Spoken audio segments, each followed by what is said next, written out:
many times when people are suffering mental disorders, they feel alone, they feel isolated, like it's just happening to me, nobody else. No, the statistics are very clear. There are a lot of people around you that are suffering the same thing. The only thing is that the ones that are visible are the ones that don't have a support system. They're on the streets, roaming around without support.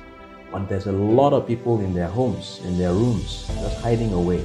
So a lot of people are suffering what you're suffering. Do not be shy or bashful to seek help, and you can actually live a quality life with mental illness.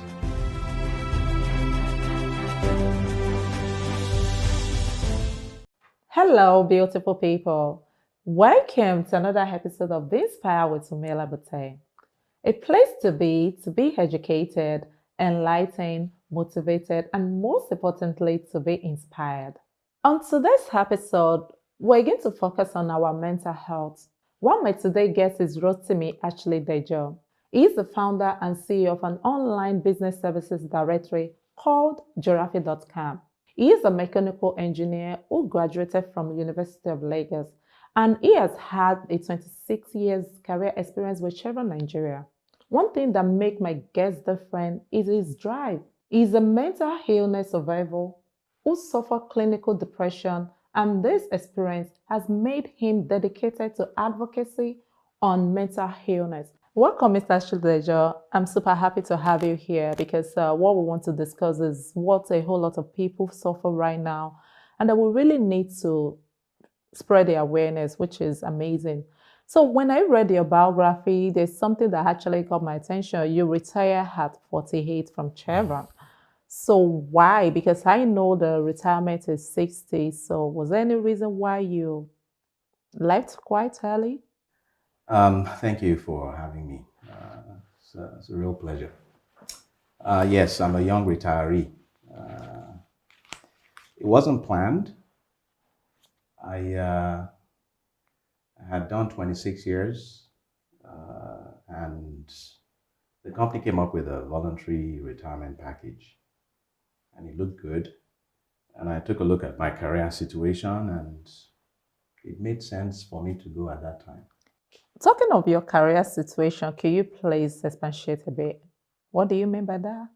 Well, I had made a career shift. I used to be in drilling. I was in drilling for 21 years of my career, and then I made a shift to the other side of the business. So Okay. drilling is the upstream side of the business, and then I basically went to the midstream or downstream side, refining and the gas to liquids plant. And in making that change, I started working at the plant in a position that was essentially a few grades below, my actual grade at the time. It was supposed to be a transitionary role, but it ended up prolonging. And quite frankly, I couldn't see the light at the end of the tunnel for that particular situation. And then it wasn't clear what my career prospects, at least the immediate career prospects, were looking like. So for me, it was more of an opportunity that came along the way, and it was a case of either take a chance and take it, or hang back and take a chance that my career would, go where I wanted it to go. Right. It was just a crossroads where I had to make a decision. So during that process, that part you experienced, does it trigger depression for you? Career situations, there are all kinds of triggers for different people for depression. And for someone like me, having a bit of a perfectionist outlook on life generally, and particularly on career, always put a lot of pressure on me. Work pressure has always been the biggest pressure in my life. So being in a career situation, I think that had a little bit of uncertainty, I think could play into my falling into depression. In fact, I did fall into a depressed state about early 2015 while I was in this job. So how much of my career situation played into that is not totally clear to me, because there's always so many stresses, bombarding a person at any one time. But I think career was part of it. When you're in a job where you're not quite as loaded, your capacity is not being utilized as much, you tend to get a little bit frustrated with that. And so that can lead to depression. What's so what really interests me is the fact that you passed through some process in your life that is like a lot of people were unable to come out from it. For the first time, I'm going to say it. My immediate younger sister, she died this May, and then she had mental health issue. We didn't manage it well, I want to say. It's really sad. You were able to survive this process. You're a survivor. Can you please share your experience with us? I'm sorry to hear about your sister. There's a lot of people who go through mental disorders that, first of all, some of the time they don't even understand what they're going through. And then when they do, many times they are afraid to get help. There's a lack of understanding. There's a fear of so many things, stigma. Sometimes it's even just the thought that, I'm one of those people. And then more so, the people around the person that's suffering many times themselves do not understand what this person is going through.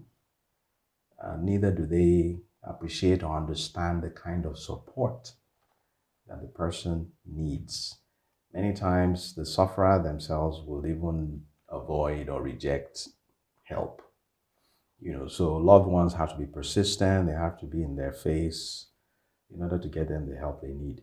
In my case, in 2004, I had a bit of a career issue. So like I said, career is a big stressor for me. And it stressed me out. My performance was brought into question, essentially for the first time in what at that time was, I think I had done 15 years with the company at that time. And, or maybe that was, maybe 13 years. And it stressed me out. I went into this low mood, but then the stressor went away. I got a promotion. My performance, was validated as, top performer. Of course, a promotion is a validation. But then I was stuck in that depressed state, and I just didn't understand it. And soon after that, I went on a U.S. assignment with my family. So the depressed state, meaning that time that you got thumbs down, yes, was still affecting you at the time. The depression did not go away, and that's eventually 6 years later, I got a diagnosis that what I was suffering was clinical depression. So there's different types of mental disorders, right? And then there's depression, and then there's clinical depression. And so when you tell people that you're depressed, typically folks start asking, what are you worried about? Right. What's stressing you out? Do you have money issues? So typically people expect that there's a reason why you're depressed. There's always a trigger. So there's a trigger, but in the case of clinical depression, a lot of people don't realize that mental is just a subset of physical. That all our moods, our happy moods, our sad moods, exasperation, exhilaration, joyous, these are all caused by neurotransmitters in the brain. And our brains are equipped to get us back to balance, to normal. It's just like substance abuse. When you start taking an abusive substance that creates a high, your brain will try to adjust and get you back to a normal feeling. And so the more you take that substance, you start requiring that substance to feel normal. Right. Because your brain has moved up to that level. It's just adjusting. It's just habit. That's how it works. Yeah. And then you need more. So for things that trigger depression, you know, they're everywhere. You lose somebody, you lose money, or you don't have a job. There's all kinds of reasons why people get depressed. And when these things happen, we all fall into a low mood. Everybody experiences low moods. The thing your brain will do is eventually it will get you back to happy. Even if you lose someone really dear to you, eventually you'll start to feel better. It may take days, it may take weeks, it may take months, but eventually you'll start to feel better. And that's what the brain does, is it will balance the hormones, the neurotransmitters, to get them back to normal balance, where you're in a normal mood. Clinical depression is a state where the brain can't do the work it's supposed to do. In other words, when I was stressed out because of career issues and my happy hormone depleted, so to speak, after a while, my brain was supposed to balance my happy hormone levels back to normal. But that didn't happen. It stayed down. Even though the trigger for the sadness or the stress had gone away. I even had not just gone away, I had reasons to even be happier than normal. Because I got a promotion, and then I'm going on this US assignment with my family. I mean, these are all reasons for me to be more than usually happy, above normal. And it didn't happen. That's because my brain is kind of stuck. It's not doing the work that it's supposed to do. And that's what's referred to clinical depression. So sorry to interrupt. As at what point do you now say that, okay, I need to go for diagnosis? Okay. So clinical depression is like being sad for no reason. So I was just sad for no reason. Well, when I went on that US assignment, it's a good question. I essentially stayed depressed for the next 1 year while I was in the US. Until I came back to Nigeria with my family, I was still in this state. It was just kind of off and on, off and on, off and on. Can imagine being in the US for a whole year with your kids and your wife, and you're not happy. I mean, I used to work in the field in the Gulf of Mexico, and I would go to the field, come back, and I've got 2 weeks time off. I used to work 2 weeks on, 2 weeks off. And I'd be home for 2 weeks, and I'm basically in bed, not doing anything, not going anywhere, spending very little time with my family. So I basically wasted that whole year. Now, I eventually kind of came out of that situation after we came back to Nigeria. And then subsequent to that, I had another bout of depression. And it wasn't until 2010 when I was back in the US on another assignment with my family, where things were really going bad, before I actually confronted what I was dealing with. So you talked about when did I actually accept what I had. I would say 2010. Now in 2005, while I was in the US, that initial episode, I saw a GP, my doctor in the US. I went to see a doctor, not a specialist, and he gave me a basic antidepressant. And I took one pill and thought about it, and I decided, no, I'm not going to be one of those mad people that takes medication to feel okay. And so I just tossed the rest of it. And then I was in denial until 2010. So think about it, 6 years of denial. And I eventually went to see a therapist, a proper professional. And that's when I was diagnosed with clinical depression. Wow. So before we talk about how you are able to manage it, how you get yourself out of it, we're going to go on a short break, and I will be right back.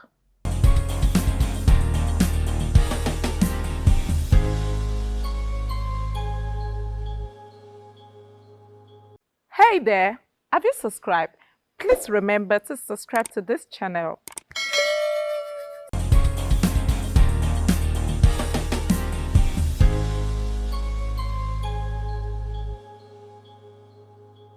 Welcome back on Be Inspired with Familiar Bate. Mr. Dejo, I know you talked about when you went to meet your therapist and then the experience, you really nailed it down. You didn't nail it down for me. Can you please explain that process and then how you were able to overcome it? So the way my depression presented, some of the classic symptoms, lack of interest in all the things I usually do, sometimes unable to go to work for days on end, you know, um, just not wanting to talk to people, staying indoors in bed too long, loss of appetite, sleeping excessively. I mean, my life was really going downhill. Hmm. And I think I went back to the US in 2009 on a 3 year assignment. It ended up being 4 years. But by 2010, I was in another depressed episode again. And all these things, all these symptoms that I described were going on. And I think it came to a head when, as a general manager in Houston, we Africans, if you're in the US on an assignment, you put a little bit of extra pressure on yourself. Right. We tend to overcompensate with our performance. We want to be better than everybody. And so for me, being in a job in the US as a general manager and missing work for consecutive days, that's when I knew something was going to give eventually. This was not good. There were days when I would start off a week, Monday, I can't go to work because I'm depressed. And I determined that Tuesday, I will definitely go. In fact, sometimes my wife would wake me up and start begging and say, hey, you got to try. And sometimes I can't go for 4 days at a stretch. So, and the thing about it is, people are asking questions. My boss is wondering what's going on. Do I need help? And so the fear of stigma, the fear of the impact on my career, I'm keeping it under wraps. I'm giving all kinds of excuses. It's fatigue today. It's diarrhea tomorrow. It's this other thing. Eventually you get to a point where my wife basically just said, look, we can't continue like this. And so I said, well, I better get help. So ignorance, lack of information, ignorance is a killer. Not knowing what you don't know. When I eventually went to see my GP, that's the first port of call, go see your doctor. The nurse that took my vitals said she had been depressed for 10 years at a stretch. Her husband left her, her children were estranged, her whole life almost fell apart. And when she eventually, after 10 years of suffering depression, when she eventually got help, she was well within 2 months. Anyway, she took my vitals. I saw my doctor. He recommended a psychotherapist in Houston. I eventually got an appointment with a psychotherapist and we started consultations. She started to talk to me, understand how I was feeling. Initially diagnosed, a mild depression. She prescribed a basic antidepressant. I took that for about 6 weeks, and it didn't seem like it was making much of an effect. And the more she talked to me, I started to understand that my stressors, my trigger, was around anxiety-related stress. She then prescribed an antidepressant that sort of, is more tailored towards anxiety-related depression. And I took that antidepressant, and within 2 months, I was wondering what exactly the problem was because I was fine. And that's the thing about taking medication and getting the right treatment is you don't even know when you get better. Right. There's no crossover point. You just suddenly wake up one day and like, what was all that about? Well, I'm fine. I can go out when I want to. I can get up and do stuff. I pick up the phone. I'm talking to everybody. So I'm everything happy. changed within? It was just, it's just like, it just kind of fades away over time. So within 2 months, I was fine. And so that, I think that was a turning point for me to start to understand that I had just suffered for nothing for all those years. Because, yeah, it was back to normal. I was happy, facing my career, able to do Was there things. anything you discovered, like you mentioned about the trigger? How will you be able to manage it other than you taking your medication? How will you be able to manage it? Because it's go beyond just taking medication, right? So what are the things, what are the processes you were able to take to overcome it? So it's a journey, it's a process. And yes, getting professional help uh, is the first thing you got to do, because you've got to understand what you're dealing with first of all and get the proper intervention for it. But there's lifestyle, there's habits that we have sometimes that push us towards depression. I have a perfectionist. I've grown up with a bit of a perfectionist attitude. Everything's got to be perfect, and I know that causes me a lot of stress, particularly on the job. So I now have had to proactively start to be less finicky about things. Trying to have everything perfect is something that I don't. I try not to worry. You have to deliberately decide not to worry about stuff, because I know that I'm a worrier. I'm just like my mom. My mom, when there's nothing to worry about, my mom will create something and worry about it. So I have to proactively just walk away from certain things, even simple domestic disputes. Sometimes my wife tosses me a carrot. You know how your spouse will just look for trouble and just toss you something, just say something and expect you to respond? Many times I just walk away. I just act. Sometimes I pretend like I didn't hear, or sometimes I'll just leave the room, or I just won't answer, because I know that that conversation is going to stress me out. There are certain situations, domestic situations in the house, something isn't working right, the fridge is spoiled, the pump isn't working, things that normally stress me out because I'm worried, I want to get it right quickly. These days, I don't worry about it. Doesn't mean that what you don't really have full control over, you just let it slide. I try to stay in my circle of influence. The circle of concern is the outer circle. I can't do much about it. The things I can do something about, I'll go ahead and do it. Even the things I can do something about, I try not to stress too much about it. I just think it through. What can I do today? What will I do tomorrow? If I cannot handle item A until next week, so be it. I try not to. So historically, I used to churn a lot in my mind about things I haven't got done yet. Right. So, and the more things pile up on my plate, the more stressed out I am. But nowadays, I have to be deliberate about ignoring some things, not worrying about certain things. And then the other thing I do, I exercise.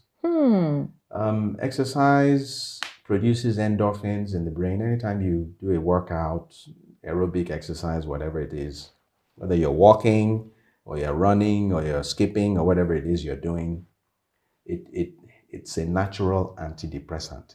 It helps the brain to produce natural antidepressants.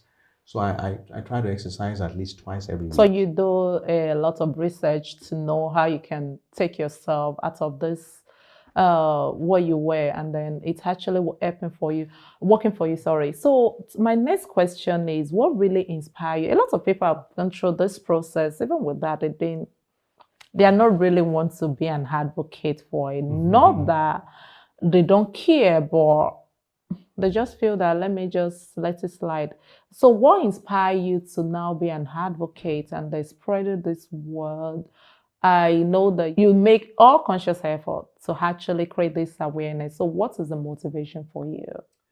So as a sufferer and a survivor, I recognize, number one, that a lot of people are going through this stuff and don't even realize what they're going through.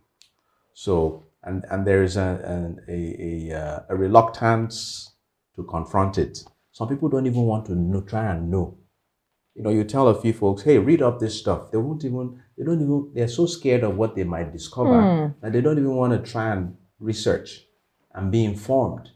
So, so that's one. I mean, there's a friend of mine who I remember going to see him several years ago. I went to his office in Palm Grove, and he had been kind of out of circulation for a while. And when I went to see him in his office and he starts telling me all the issues, hey, I've been down, I've been this, I don't feel like doing this, I don't feel like doing that. And I just added the rest of I filled the gaps for him. I said, are you feeling like this? Do you feel like this also? And he said, how do you know? I said, you're depressed, my friend. So he didn't know what he was dealing with. And I've been in situations like that, other situations where folks are going through stuff. I can tell from the symptoms that I'm hearing, but the person in question doesn't even know what they're dealing with. They're just stewing in it and they're suffering in it. So that's one thing. Then the other thing is, while I was going through my last depressed episode, a friend of mine came to see me and revealed to me that he had also suffered depression. And so we could understand each other. It's very hard for a person who has not suffered depression to understand how it feels. It's very frustrating for the caregivers, for the loved ones around the person, because you can't understand why this person can't just get up and there's nothing out there. There's no monsters. Get out of bed and go downstairs and face life. But there's feelings, anxiety, and so on that are hard to explain. And so when I was talking to this friend of mine, we could relate. And it felt so good. It felt very therapeutic. It was very, very uplifting for me to talk to someone that could understand what I was feeling.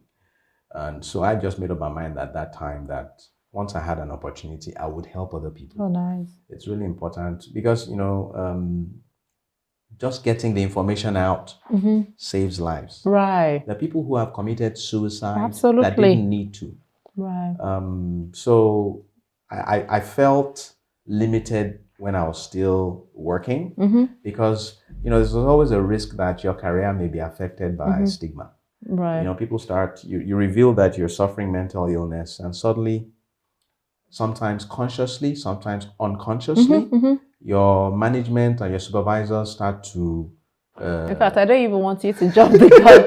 So my question is on how the people, like I have people around me, and what are the things that we need to look out for when you know that you're going to that state of depression? So what are the signs that people should be looking out for themselves and then their loved one around them?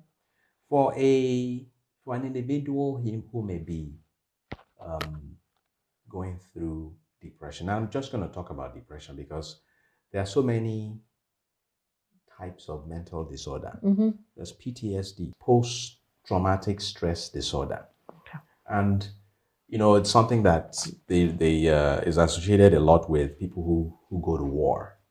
The sights they see, the horrible things they have to go through causes them a lot of stress. So it's post-trauma. You've already experienced a trauma, and that trauma is now haunting you, weeks, months, years after it has happened. It's just like victims of domestic abuse, victims of sexual abuse. After the actual trauma has happened, the effects of the trauma can go for an entire lifetime. So a lot of people are walking around with PTSD and don't even know they have PTSD.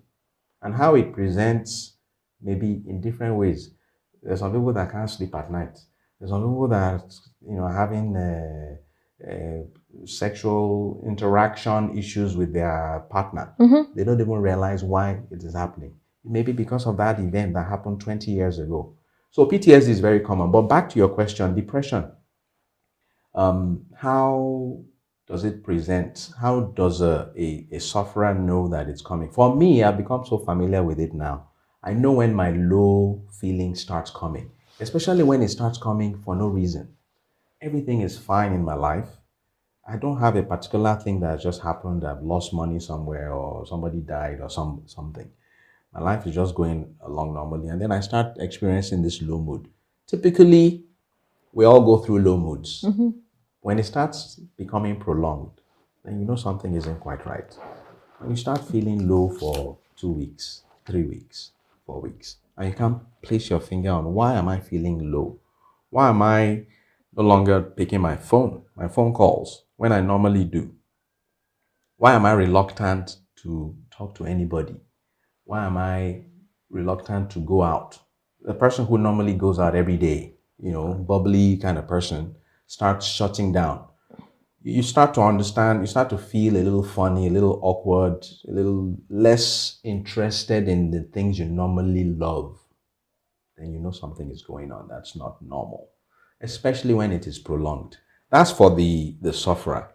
The more tricky one is for the people that are around a person that may be suffering depression.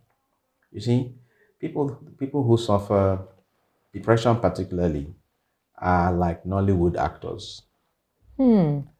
Pretending to be fine is something that we take is like we're perfectionists at it. Painting a picture of everything is fine, especially on social media. Put in pictures, everything is fantastic, smiles, all these instantaneous moments that are captured in pictures. People who are going through depression are very good at painting a picture that everything is fine. So you've got to. So typically, it takes. For instance, while I was working, I told you I was working different jobs in the US, in Nigeria. I'm unable to go to work. I always had an excuse. I would call my staff.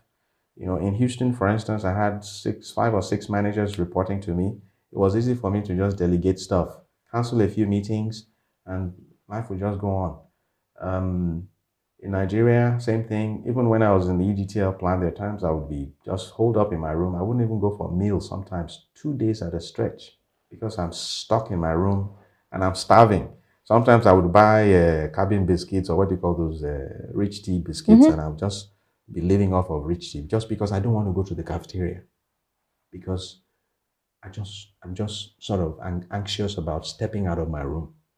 So people who are around, the loved ones around the person that may be suffering depression, are the ones that will notice a change.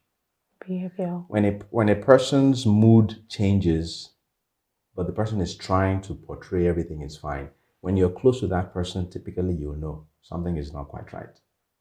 When they start acting funny, they start avoiding situations that they're normally diving in, you'll know. So what they say, what a person who is depressed says isn't necessarily going to be the truth. It is what you read from what's going on with them that you should focus on. And you have to be a little persistent when you're a loved one or close friend of the sufferer. You have to be a little bit, it's a balance. If you over persist, then they start avoiding you. Well, it's going to have to be a balance. And the closer you are, the easier it is, because you can't, man, I don't care. I'm coming to your room. You have to be someone that can get into their personal space, no matter what. I know you mentioned something about the organization as at one point. So what do you think organizations, those people that have small businesses, large one, and so on, what is it that you feel that they can do to help employees to ensure that they manage their depression? Because all those things sometimes come from maybe where we work, where we do our transaction, the way they react to us. We have this set expectation, and then it come out to be something that they affect us. So most times it's actually started from where we work, where we do our transaction, like I mentioned. So what do you think that organizations should be able to be doing to help their employees? Well, it's a bit of a broad question, and I'll give a broad answer. Right. I think organizations have to create a respectful culture, the culture of being kind to one another. So not just organizations, but individuals have to be mindful of the fact that, people are going through stuff. It may not be depression even. You just have family issues or some issues that you're dealing with. Just emotional intelligence, a component of emotional intelligence is empathy. You've got to be empathic towards other people. It may help that person that is considering suicide get through another day just because you said a kind word. So, from the organizational standpoint, there's some organizations that have a very competitive, cutthroat culture. So, my recommendation to organizations is to work on the culture of the organization. It actually, at the end of the day, helps the bottom line. Organizations are Absolutely. there to make profits. Right. The better collaborative atmosphere you create in your organization, the better decisions, the better quality decisions, the better productivity you're going to have anyway. Absolutely. And at the same time, having a pleasant workspace Environment. with people who are respectful of each other. They're not trying to, do each other, or outdo each other and so on. The dog eat dog. There's some organizations that have a dog eat dog culture. You go in there and it's, everybody's ready to step on anybody else. That in itself is a depression prone atmosphere to start with. So you have to create, I would call, a pleasant work environment, a culture, and it starts from the leadership. The culture that you have in an organization doesn't just happen just based on, because you're going to have a mix of different people from different backgrounds Absolutely. anyway. But it is whatever the leaders model. That's what everybody's going to copy. So the culture has to be respectful, kind. For instance, the company that we both work in, or at least I worked in, is reputed to be to have a nice culture. We're nice, but we're also productive. You can actually, meet your productivity goals and still be pleasant and nice doing it. So having that kind of positive, upbeat atmosphere in the workplace helps to avoid, or should I say, minimize I think the you stresses. nailed it beyond my expectation. So the next question I want to ask, you have all the giraffe business and then you have this your advocacy. So what is the need for us now? What should we be expecting? What is coming up? From Giraffe. Giraffe. Giraffe is an online business directory. So if you're looking for just about anything, a hospital, a police station nearest your house, a plumber, you want the roof guy, you go to Giraffe. It's kind of like when you're giraffing during those days, those that used to giraffe. I didn't used to giraffe when I was in school, but that's the whole concept of Giraffe. It is getting information, contact information for businesses, whatever you need. And so Giraffe is running. I would say sort of. I have a consultant company that's helping me to run that. So it doesn't take a lot of my time. I'm also chairman of a heavy duty truck sales Right. company. And I'm a non-executive there as well. So that doesn't take up a lot of my time either. I go for board meetings, I drink a lot of coffee, I help with influence and connections, trying to get business for the company. But it doesn't take a lot of my time. It leaves me a lot of time for my mental health advocacy, which isn't very structured anyway. I look out for opportunities to speak out. I do a lot of posts. I'm also involved with two nonprofit organizations now. One is Psych Health Matters Initiative. It's a charity that's focused on mental well-being. And then there's also ASADS, which stands for Anti-Suicide and Depression Squad. That one, it's run by a group of young individuals who are focused on just general well-being in the society, but focus more on prevention of suicide and also focus on mental health awareness. So those two foundations, I try to support them when I can. I give talks. I attend some of their events. In fact, I am now a patron of Psych Health Matters. Nice. They've asked me to be a patron of the charity. So I'm helping them to, build the credibility you need to have a well-run NGO in Nigeria. Wow, that's quite impressive. So what is your final word? I always say that I don't have a final word, but what do you have for people that are going through depression, mental health, and then they are still living in that denial? What is the word they have for them? There is absolutely nothing to be ashamed of to confront a mental issue. And you're not alone.